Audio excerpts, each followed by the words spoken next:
مرام علي هي ممثلة سورية من مواليد 21 فبراير عام 1992. ولدت مرام علي في مدينة دمشق بسوريا. ديانتها فهي مسلمة.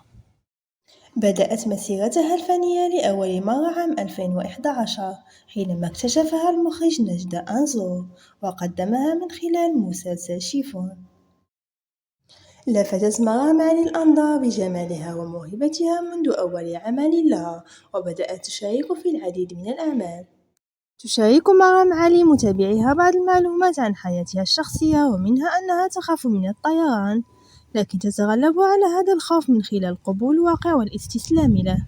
ونصحتهم بعدم إجراء عمليات تجميل الأنف إلا في حالة الضرورة، مشيرة إلى تجربة خاصة مرت بها. كما تشجع متابعيها بنشر صور طبيعية لأنفسهم دون استخدام مستحضرات تجميل أو الفلتر. مرام علي تحب التغيير دائما في لوكاتها، وهي دائما ما تغير لون شعرها وتسريحتها.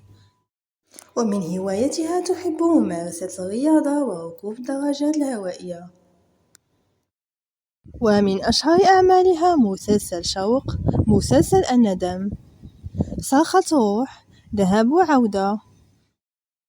واشتهرت في مسلسل عروس بيروت ومسلسل الخائن. وآخر أعمالها مسلسل سلمى النسخة العربية من المسلسل التركي امرأة.